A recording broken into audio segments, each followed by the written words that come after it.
অর্থনৈতিক অবস্থা ভালো না, আস্তে আস্তে বিশ্বের মধ্যে ভয়াবহ অর্থনৈতিক সংকট দেখা দিবে এবং এই সংকটটা ফেস করবে মূলত এই মধ্যবিত্ত শ্রেণী আর নিম্ন মধ্যবিত্ত শ্রেণী। খুব ধনী দেশের কোনো সমস্যা হবে না, যারা মিডল ক্লাস কান্ট্রি বা আরেকটু নিচু মানের কান্ট্রি অর্থনৈতিক দিক থেকে, এদের সামনে ভয়াবহ একটা অবস্থা ফেস করতে হবে। সময় যাইতে দেন, আস্তে আস্তে সব স্পষ্ট হয়ে যাবে, আপনারাই বুঝতে পারবেন। অলরেডি গরিব মানুষ হাহাকার করা শুরু করেছে, অলরেডি হাহাকার করা শুরু করেছে। বড় লোকের তো কোনো সমস্যা নাই, গ্যাস তেল চাল ডাল সবকিছুর দামও যদি বাড়ে, বড় লোকের কোনো সমস্যা আছে? আমার তো কোনো সমস্যা নাই, আমি তো খেতে পারতেছি, কোনো না কোনোভাবে খেতে পারতেছি। কিন্তু যে কৃষক মজুর শ্রমিক, হ্যাঁ, যারা গরিব মানুষ, এরা তো আমার মতো না। আমার জন্য 4 বার বিদ্যুতের দাম বাড়লেও কোনো সমস্যা নাই। 1000, 1500, 2000, 3000 আপনি ইফোর্ট দিতে পারছেন, আপনার তো সমস্যা নাই। কিন্তু যে ব্যক্তির মাসিক আয় 3000 টাকা, সে কি করবে? সে তো ইফতার করতে বসে বদদোয়া করা শুরু করবে। এবার বহু মানুষ ইফতারির টেবিলে বসে আল্লাহর কাছে বদদোয়া করা শুরু করবে। এটা আমি অনেকদিন আগে বলেছি, কারণ এটা বলেছি বৈশ্বিক অর্থনৈতিক সংকটের কারণে। পুরো বিশ্বে একটা ইকোনমিক সংকট চলছে। এখন এই কথাগুলো যেগুলো বলছে, এগুলোর সাথে কিন্তু আমাদের ইসলামিক সমাজ ব্যবস্থা জড়িত আছে। আমরা ওইদিকে আসতেছি। প্রথমে বোঝেন যে এটাও শিরকি একটা সিস্টেম চলতেছে। আর বিশ্বে যে শিরকটা চলতেছে বড়, সেটা আরো ভয়াবহ। সেটা কি? বিশ্বের যারা মোরল, যারা এখন বিশ্ব চালায়, তারা বলতেছে এক কথায় যে ধর্মের কোনো দরকার নাই বিশ্বে ধর্মের কোনো দরকার নাই, ধর্মগ্রন্থেরও দরকার নাই, ধর্মীয় বিধানেরও দরকার নাই। এই বিশ্ব চালাবো আমরা, বিশ্বের বিধান রচনা করব আমরা, বিশ্বকে পরিচালনা করার মূলনীতি বানাবো আমরা, বিশ্বের মানুষকে চালাবো আমরা। নাউজুবিল্লাহ বলছি ঠিকই, বিশ্ব চলছে এইভাবে। এখানে আল্লাহর আসমানি কিতাব, কোরআন, হাদিস, শরিয়া, ইসলামী সমাজ, এগুলো বুড়া আঙ্গুল চলে।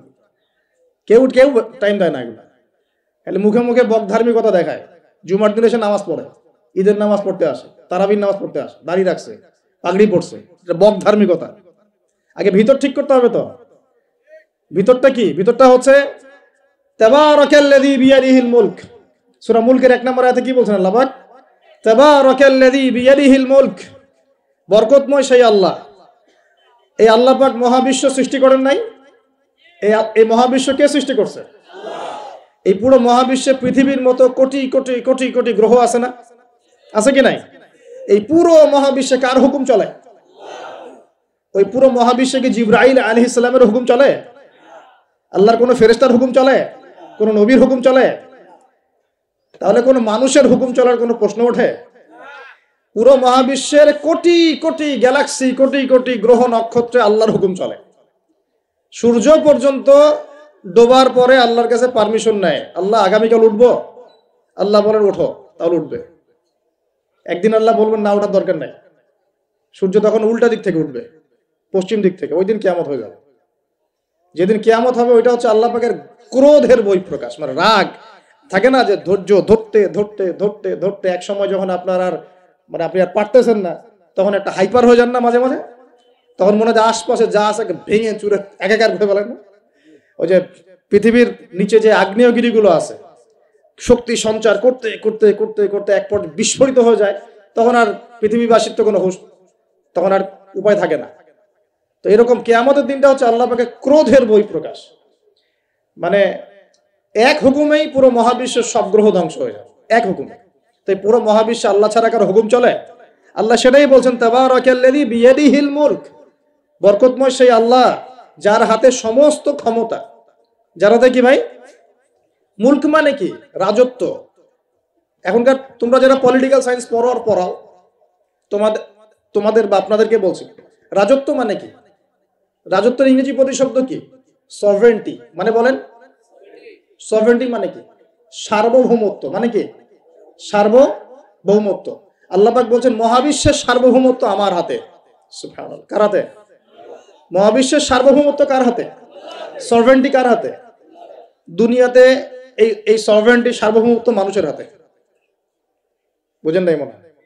এই দুনিয়াতে সভরেন্টি, মুলক, সার্বভৌমত্ব এখন আল্লাহর হাতে নাই, মানুষের হাতে। মানুষ যা মনে করে তাই চালায়।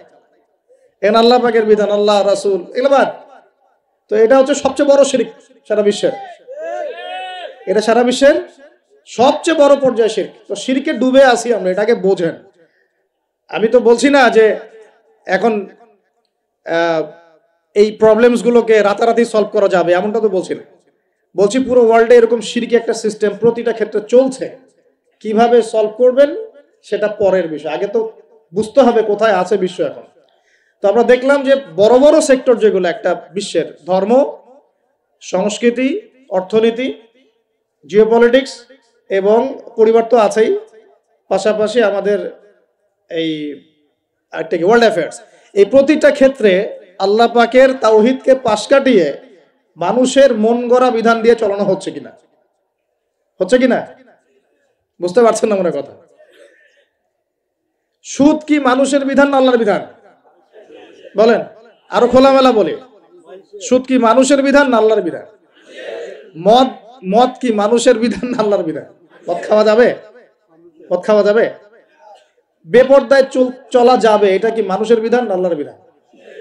পুরো বিশ্বের যত বৈশ্বিক অ্যাফেয়ার্স আছে এটা মানুষ নিয়ন্ত্রণ করবে, আল্লাহর বিধানের দরকার নাই। এটা কি আল্লাহর বিধান না মানুষের কথা? তো সারা বিশ্বে এই কুফুরি চলতেছে না, চলছে কি না? এখন এই বিশ্বটা বোঝেন, তারপরে আপনি এই আয়াতটা বোঝেন। এখন আল্লাহ পাক বলছেন, এখন আমি মুহাম্মদ সাল্লাল্লাহু আলাইহি ওয়াসাল্লামের কাছে এমন কিতাব দিয়েছি যে কিতাবে এই সব সমস্যার সমাধান আছে। সুবহানাল্লাহ। সমস্যাগুলো তো বুঝতে পারলেন।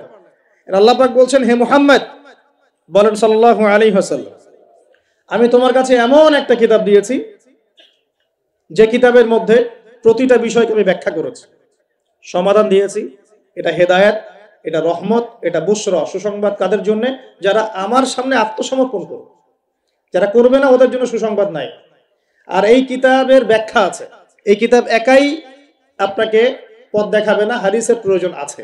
এটা আমরা পেলাম সূরা নজম আয়াত নাম্বার 3-4 এবং সূরা হাশর আয়াত নাম্বার 7, যে রাসূল সাল্লাল্লাহু আলাইহি ওয়াসাল্লাম নিজের মন গড়া কোনো কথা বলতেন না। তিনি সেটাই বলতেন যে আল্লাহ ওহী করতেন। আর আল্লাহর রাসূলের আদেশগুলো আমরা পাচ্ছি হাদিসে, নিষেধগুলো পাচ্ছি হাদিসে। সো কোরআন এবং হাদিস এই দুটোকে মিলে আল্লাহ পাকের এখন ওহী নাজিল হচ্ছে। কোথায় নাজিল হচ্ছে? আইয়ামে জাহিলিয়াতে। কোথায় ভাই? এই কিতাব কোথায় নাজিল হয়েছে? বাংলাদেশে, পাকিস্তানে, সিরিয়ায়? কোন যুগে নাজিল হয়েছে? ওই ব্যাবিলনের যুগে, নাকি ওই চাইনিজ সভ্যতার যুগে, নাকি ওই রাশিয়ার বলশেভিক ওই বিপ্লব ওইসব যুগে? কোন যুগে নাজিল হয়েছে? আবু জেহেলের যুগে। কোন যুগে ভাই? আবু জেহেলের নাম শুনেছেন তো? আবু জেহেলের যুগটাকে আমরা বলি আইয়ামে জাহিলিয়াতের যুগ। আবু জেহেল ছিল ওই যুগের নেতা। দারুন নাদওয়া ছিল তার পার্লামেন্ট। তার পার্লামেন্টের নাম কি? দারুন নাদওয়া। সেখানে আবু জেহেল, আবু লাহাব, উতবা, সাইবা, রাবিয়া এরা সব বসে বসে বুদ্ধি পাকাইতো আর কি, কি করতে হবে কি করতে হবে না। বাই দ্য ওয়ে, এই আবু জেহেল, আবু লাহাবরা কিন্তু আল্লাহকে বিশ্বাস করতো। আল্লাহ বলে যখন আছে এবং আল্লাহর কাছে যে ফিরে যেতে হবে এটাও তারা বিশ্বাস করতো কিছু কিছু ক্ষেত্রে। কিন্তু আল্লাহ পাকের কোনো বিধান তারা মানতো না। আল্লাহ পাকে পাওয়ার জন্য মাধ্যম পূজা করত। তারা কিন্তু 360টা মূর্তির পূজা এই কারণে করতো না, যে তারা আল্লাহকে বিশ্বাস করে না এমন নয় বিষয়টা। তারা আল্লাহকে বিশ্বাস করত, আল্লাহকে পাওয়ার মাধ্যম হিসেবে তারা এগুলোর পূজা করত। সূরা জুমার পড়েন, সূরা জুমারের 1, 2, 3 আয়াত পড়ে দেখেন। আবু জেহেলদের কথা আল্লাহ বলেছেন। তারা বলতো, মা না'বুদুহুম, আমরা এই লাত উজ্জা মানাতের উপাসনা এই কারণে করি, শুধু এই কারণে করি, লিয়ুকাররিবুনা ইলাল্লাহি যুলফা, যে এই লাত উজ্জা মানাত, হবল, এই যে মূর্তিগুলো, এগুলো আমাদেরকে আল্লাহ পর্যন্ত পৌঁছে দিবে, এই কারণে করতো। ওরা কিন্তু আল্লাহকে অস্বীকার করতো না। এমনকি বদর যুদ্ধে যাওয়ার সময়ও আবু জেহেল কিন্তু কাবা ঘরে দোয়া করে গেছে। তারা কিন্তু হজ ওমরাও করতো, বিকৃত হজ ওমরা করতো। তো এটা মনে করবেন না যে আবু জেহেলরা আল্লাহকে বিশ্বাস করতো না। এবার আবু জেহেলকে চিনতে পারছেন? আবু জেহেল কেমন ব্যক্তি? যে আল্লাহকে বিশ্বাস করে ঠিকই, কিন্তু আল্লাহ পাকের কোনো বিধান মানতে চায় না। তো এখন এই 90 আবু জেহেলরা আমাদের সমাজে আছে কি নাই বলে? আমি কি মিলাইতে পারতেছি? আমি আমার চেষ্টা করছি আপনাদেরকে সহজ করে বোঝানোর জন্য, কিন্তু পারছি কিনা জানি না। অনেক সময় হয় কি যে নিজেরা অনেক কিছু বুঝি কিন্তু বোঝাতে পারি না। বোঝাতে পারাটাও একটা আল্লাহ পাকের রহমত। মানে কাউকে বোঝাতে পারানোটা কিন্তু আল্লাহ পাকের রহমত। অনেক সময় দেখবেন আপনি বুঝতে পারছেন অনেক কিছু, কিন্তু মানুষকে বোঝাতে পারছেন না। তা আমি চেষ্টা করছি বোঝানোর জন্য, আমি কতটুকু পারছি আমি জানি না। এই যে আবু জেহেলকে চিনতে পারলেন? আবু জেহেল এমন একজন বুদ্ধিজীবী মানুষ, খুব বুদ্ধি তার, কারণ তার নাম হচ্ছে আবুল হাকাম। কি নাম? আবুল হাকাম, আবু জেহেলের নাম আবু জেহেল না, আবু জেহেলের নাম আবুল হাকাম, মানে জ্ঞানের পিতা। ওই সমাজের মানুষ তাকে বলতো জ্ঞানের পিতা, জ্ঞানের পিতা, ফিলোসফার, সে দার্শনিক, সে বুদ্ধিজীবী। বুঝতে পারছেন না কথা? আইয়ামে জাহিলিয়াতের মানুষ তাকে সম্মান দিয়ে কথা বলতো, তাকে বলতো তুমি জ্ঞানের পিতা। তো আমাদের ইসলাম তাকে আবু জেহেল কেন বলছে তাহলে? কারণ সে আল্লাহ পাককে চিনত, আল্লাহ পাককে চেনার পরেও আল্লাহ পাকের বিধানকে সরাসরি বিরোধিতা করেছে। কোনো অজ্ঞ মানুষ ছাড়া এই কাজ কেউ করতে পারে? তো এখন বলেন, এরকম মানুষ সমাজে আছে কি নাই? এই নব্য আবু জেহেলরা আছে না নাই? আছে রে ভাই, আছে, আছে না? এরকম মানুষও পৃথিবীতে সমাজে আছে। তো এখন বলেন,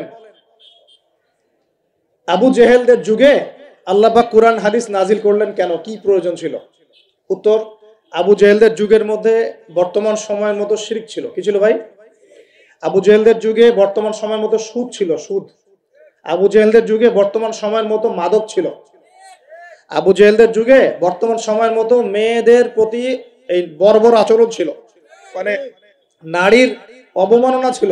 বরং আমি বলি, আমি খোলামেলাই বলি, আবু জেহেলের যুগ থেকে এই যুগে নারীর অবমাননা আরো বেশি। আবু জেহেলের যুগে মেয়েরা এরকম ছেলেদের পোশাক পরে ঘুরে নেয়। আবু জেহেলের যুগে ঘরে ঘরে পরকিয়া ছিল না। আবু জেহেলের যুগে যে ফ্ল্যাটে ফ্ল্যাটে জেনা আর ক্যাসিনো আর বার আর মেয়েদের ড্যান্স, পর্নোগ্রাফি, এগুলো ছিল না। এগুলো কোনোটাই আবু জেহেলের যুগে ছিল না। ওই যুগটাকে তো খুব আমরা গালিগালাজ করতে পছন্দ করি, হ্যাঁ, একদম জাহিলি যুগ, আইয়ামে জাহিলিয়াত, তাই না? মেয়েদেরকে একদম জীবন্ত কবর দেওয়া হতো, এই কথা বলি না? তো এখন আবার কোথায় মেয়েকে সম্মান দেওয়া হচ্ছে? এত সেদিন বললাম না, এখন তো মেয়েকে হলে ডেকে নিয়ে পায়জামা খুলে ফেলে দেওয়া হচ্ছে না? কোন কোন ক্ষেত্রে কলেজ ছাত্রীদেরকে মনোরঞ্জনের পাত্র বানানো হয়েছে। দেখলেন না কয়দিন আগে কি ঘটনা ঘটলো ঢাকায়? তো এখন আবার মেয়েদের কোথায় সম্মান দেওয়া হচ্ছে? আবু জেহেলের যুগে তারপরেও একটা শালীন পোশাক তো ছিল। আবু জেহেলের যুগে আপনি বিকিনি সংস্কৃতি পাবেন না। আবু জেহেলের যুগে বিকিনি সংস্কৃতি ছিল না, এখন বিকিনি সংস্কৃতি আছে না? এই যে আপনারা তো লন্ডন লন্ডন করেন খুব, ওখানে কি দেখে আসেন? কি দেখে আসেন? ওখান থেকে দেখে এসে এখানে কোটি কোটি টাকার বাড়ি বানাচ্ছেন, 1 কোটি 2 কোটি 3 কোটি, 1 বছর পর ভেঙে আবার নতুন করে করেন, তাই না? এমনও তো কিছু মানুষ আছে আপনাদের সমাজে, আমি জানি। শোনেন, তাব্বাত ইয়াদা হাবি ওয়া তাব, সূরাটা পড়েছেন? আবু লাহাবের 2 হাত ধ্বংস হোক। আবু লাহাবের পাপ ছিল অন্য, সে নবী সাল্লাল্লাহু আলাইহি ওয়াসাল্লামের সাথে কটূক্তি করত, বিরোধিতা করত। কিন্তু আবু লাহাব সম্পর্কে আল্লাহ পাক কি বলছেন? মা আগনা আনহু মালুহু ওয়া মা কাসাব। আবু লাহাবের মাল সম্পদ এবং যা সে অর্জন করেছে এই দুনিয়াতে, এগুলো তাকে জাহান্নামের আগুন থেকে বাঁচাতে পারবে না। এই বিশাল প্রপার্টি আপনাকে জাহান্নামের আগুন থেকে বাঁচাতে পারবে না যদি এই প্রপার্টির হক আদায় না করেন। এই রিজিকের হক যদি ঠিকঠাক আদায় না করেন, জাকাত না দেন, দরিদ্রের হক না দেন, মিসকিনের হক না দেন, আত্মীয়র হক না দেন, প্রতিবেশীর হক না দেন, ইসলামের আল্লাহর ফি সাবিলিল্লাহ দান সদকা না করেন, এই বিশাল প্রপার্টি আপনাকে কিয়ামতের মাঠে বাঁচাতে পারবে না। মা আগনা আনহু মালুহু ওয়া মা কাসাব সায়াসলা নারান যাতা লাহাবিন ওয়া ইমরাআতুহু হাম্মালাতাল হাতাব ফি জিদিহা হাবলুম মিন মাসাদ। সূরাগুলো পড়বেন। কোরআন তো শুধুমাত্র তাবিজ করার জন্য কোরআন নাজিল করা হয়নি। তাবিজ করার জন্য কোরআন নাজিল করা হয়েছে নাকি? কোরআনের আয়াত ছিঁড়ে ছিঁড়ে এখন মাদুরির মধ্যে ঢুকিয়ে গলায় ঝুলে রাখার জন্য কোরআন নাজিল হয়েছে? বলেন তো।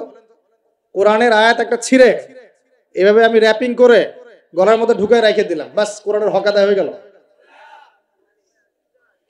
ডক্টর আপনাকে একটা প্রেসক্রিপশন দিয়েছেন, মনে করেন তোমার কোভিড হয়েছে, তোমাকে এখন এই প্রেসক্রিপশন অনুযায়ী চলতে হবে। আর প্রেসক্রিপশনটা আমি যদি এখন এমন করে ভাঁজ করি, ভাঁজ করে সুন্দর করে মাদুরির মধ্যে ঢুকায়, ওষুধ খাওয়ার দরকার নাই, ভাঁজ করে ঢুকায় বাস রেখে দিলাম, রোগ ভালো হবে না? রোগ ভালো হবে? আমরা কোরআন কিনে এই কাজ করি, আমরা কোরআন কিনে কেউ কেউ এই কাজ করি, সবাই না, কেউ কেউ।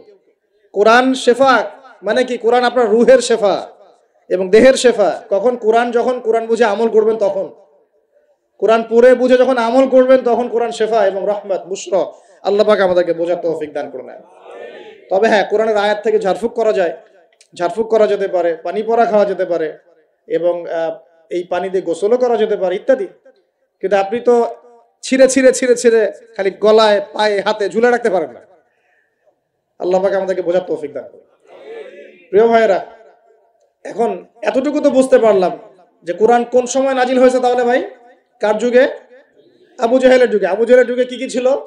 এখনকার মতো শিরক ছিল, এখনকার মতো সুদ ছিল, এখনকার মতো মাদক ছিল, এখনকার মতো মেয়েদের অবমাননা ছিল, আরো একটা ছিল এখনকার মতো যে গোত্রীয় হানাহানি। দেখেন না এখন হানাহানি, মারামারি, রাহাজানি, বিশ্বে বিশ্বে, দেশে দেশে, দলে দলে, এই পলিটিক্যাল দল ওই পলিটিক্যাল দলে, আবার এই ধর্মীয় দল এই ধর্মীয় দলে, এই যে হানাহানি, গোত্রীয় হানাহানি, এই হানাহানি ছিল আইয়ামে জাহিলিয়াতের একটা বড় নিদর্শন।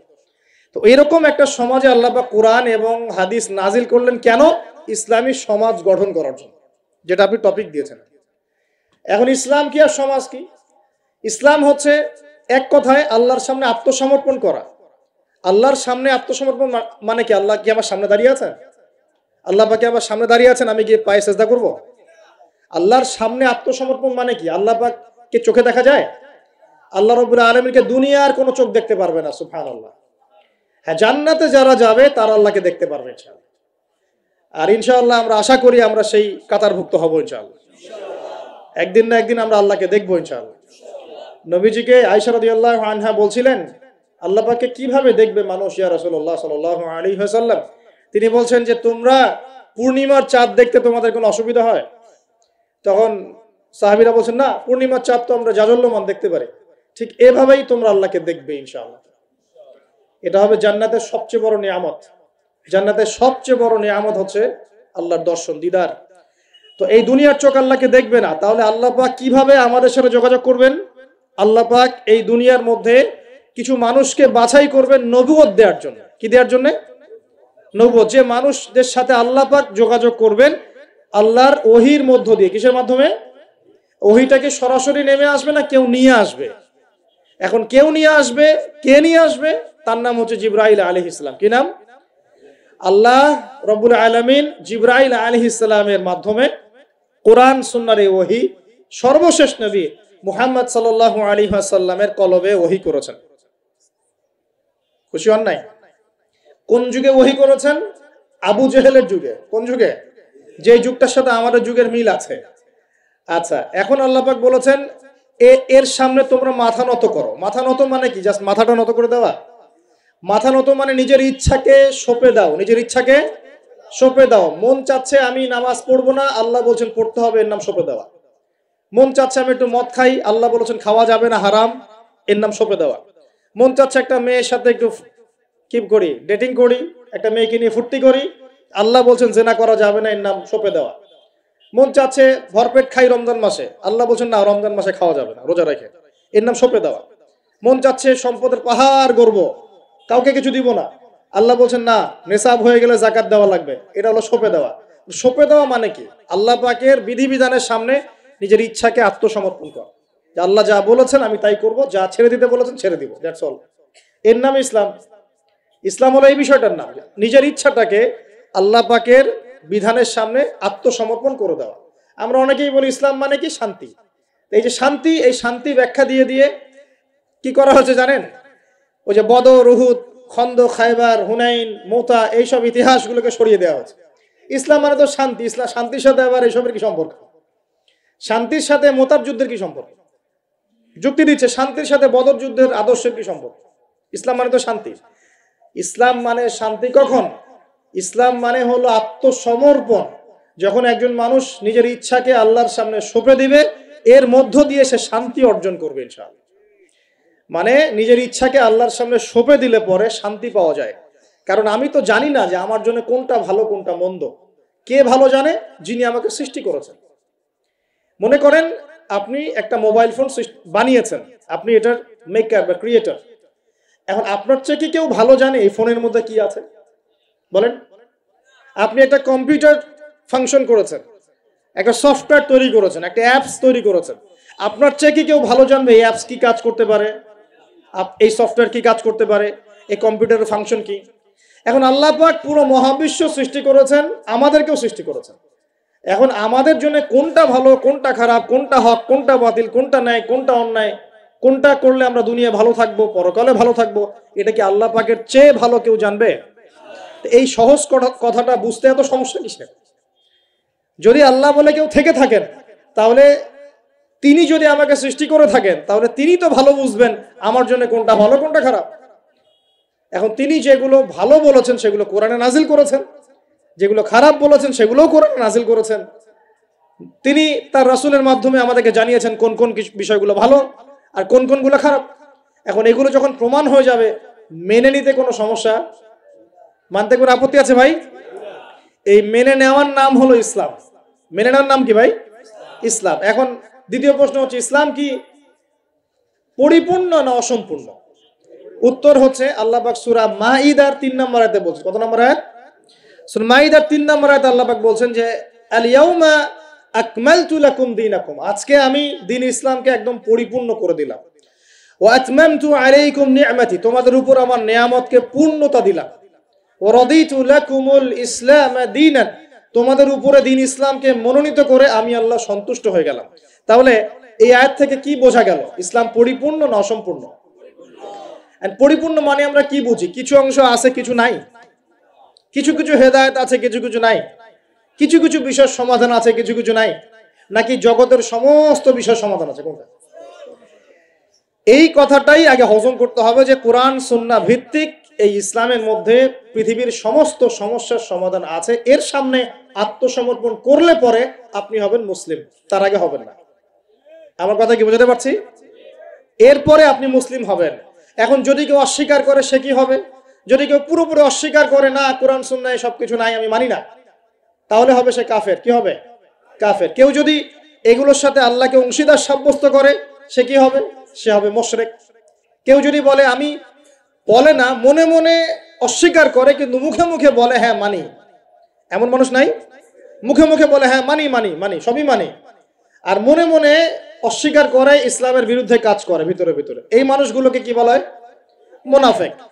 আর এক শ্রেণী আছে যারা স্বীকার করে নেয় যে হ্যাঁ এগুলোই ঠিক, কিন্তু চলতে পথে, আল্লাহর পথে চলতে গিয়ে কবিরা গুনাহে লিপ্ত হয়, তখন এদেরকে আমরা বলি ফাসিক বা জালেম। আমার কথা কি বুঝতে পারছেন? 5টা শ্রেণীর মানুষ আপনাকে দেখাই দিলাম ইসলাম কেন্দ্রিক। কেউ শিরিক করে হচ্ছে মুশরিক, কেউ অস্বীকার করে হচ্ছে কাফের, কেউ মুখে স্বীকার করছে মনে স্বীকার করছে না, হচ্ছে মুনাফিক, কেউ স্বীকার করে পথ চলতে গিয়ে কবিরা গুনাহ করছে, কবিরা গুনাহ, তখন সে জালেম হচ্ছে বা ফাসিক হচ্ছে। আর কেউ পরিপূর্ণরূপে আত্মসমর্পণ করে আমলে প্রমাণ করে সে মুমিন মুসলিম হচ্ছে। আল্লাহ পাক আমাদেরকে এই মুমিন মুসলিম হওয়ার তৌফিক দান করুন। এখন এই হলো ইসলাম। ইসলামের সমাজ কি? ইসলাম কি শুধু ব্যক্তি জীবনে পালন করারই ধর্ম বা জীবন? আচ্ছা, ধর্ম না জীবন ব্যবস্থা, এটাও তো জানতে হবে নাকি? ধর্ম আর জীবন ব্যবস্থার মধ্যে পার্থক্য কি? আল্লাহ পাক ইসলামকে কি বলেছেন? দ্বীন আল ইসলাম। দ্বীন কি বলেছেন? দ্বীন। দ্বীন শব্দটা কি? আল্লাহ পাক বলছেন ইন্না দ্বীনা ইনদাল্লাহিল ইসলাম। সূরা আলী ইমরান আয়াত নাম্বার 19। সূরা আলী ইমরান আয়াত নাম্বার 19 আল্লাহ পাক বলছেন ইন্না দ্বীনা ইনদাল্লাহিল ইসলাম। আল্লাহর কাছে ইসলাম কি? একমাত্র দ্বীন। আরবি শব্দটা বলেন, দ্বীন। কবরে প্রশ্ন কি করা হবে? মা দীনুকা, মা দীনুকা। প্রথমে মান রব্বুক, তারপরে মা দীনুকা। তাহলে ধর্ম বা ইসলাম এটাকে কি শব্দে ব্যবহার করা হচ্ছে কোরআনে? দ্বীন। এই দ্বীন শব্দের মানে কি আমি আপনাকে শর্ট করে বুঝাই দিচ্ছি। কোরআনে দ্বীন শব্দ আসছে 2 রকম। কয় রকম? 2 রকম। একই বানান, একদম একই বানানেই 2 রকম দ্বীন শব্দ আছে। একটা হচ্ছে মালিকি ইয়াউমিদ্দিন, পড়ে না সূরা ফাতিহায়, মালিকি ইয়াউমিদ্দিন। এই যে এখানে দ্বীন, এই দ্বীন শব্দের যে বানান আর ইন্না দীনা ইনদাল্লাহিল ইসলাম, এই দ্বীনের যে বানান একদমই সেম। আবার আমপারা অন্য সূরা আছে ওয়া মা আদরাকা মা ইয়াউমুদ্দিন সুম্মা মা আদরাকা মা ইয়াউমুদ্দিন। এই যে দ্বীন শব্দ, এগুলোর বানান কিন্তু সেম। পার্থক্য কোথায়? এই দ্বীনের 2টো অর্থ হয়। কয়টা অর্থ ভাই? একটা অর্থ হচ্ছে মালিকি ইয়াউমিদ্দিন বলতে আল্লাহ পাক বোঝান কিয়ামত দিবস। কিয়ামত দিবস মানে যেদিন আমাদের বিচার করা হবে, এই দিবসটাকে বোঝাতে আল্লাহ পাক দ্বীন শব্দ ইউজ করেছেন। আবার এই রিলিজিয়ন ইসলামকে বোঝাতেও দ্বীন শব্দ ইউজ করেছেন। এখানে দ্বীন শব্দ হলো জীবন ব্যবস্থা। জীবন কি ভাই? ব্যবস্থা। এখন জীবন ব্যবস্থা মানে কি? জীবন ব্যবস্থা মানে কি যে জীবনের কিছু অংশের হেদায়েত পাওয়া যাচ্ছে, বাকি অংশে পাওয়া যাচ্ছে না, বিষয়টা কি এমন? নাকি জীবন ব্যবস্থা মানে জীবনের প্রতিটা ক্ষেত্রে সমাধান আছে এমন? বলেন, উত্তর দেন। আল্লাহ পাক বলছেন, ওয়ামা ইয়াবতাগি গায়রাল ইসলামি দীনান ফালা ইউকবালা মিন, কেউ যদি ইসলাম ছাড়া অন্য কোনো জীবন ব্যবস্থা তালাশ করে তার কাছ থেকে কিছুই কবুল করা হবে না। আল্লাহ আবার বলছেন যে আল ইয়াউমা আকমালতু লাকুম দীনাকুম, এই দিনটাকে আমি কামিল করেছি, পরিপূর্ণ করেছি। আল্লাহ পাক নিজেই বলছেন এই দিন আমার কাছে গ্রহণযোগ্য। আল্লাহ নিজেই বলছেন এই দিনটাকে আমি কামেল করেছি, পরিপূর্ণ করেছি। আল্লাহ নিজেই বলছেন এই দিন বাদ দিয়ে অন্য দিন কবুল হবে না। তাহলে এই দিন কি অসম্পূর্ণ থাকতে পারে? নিঃসন্দেহে এটা পরিপূর্ণ। এন্ড পরিপূর্ণ মানে কি? ওই যে প্রথমে একটা আয়াত তেলাওয়াত করেছিলাম, সূরা নাহল আয়াত নাম্বার 89, আল্লাহ বলেছেন তিবিয়ানান লিকুল্লি শাই, কোরআন সুন্নাহয় আমি সব ব্যাখ্যা করেছি। আরো একটা দলিল দিয়ে দেই, সূরা কাহফ আয়াত নাম্বার 54। কত নম্বর আয়াত ভাই?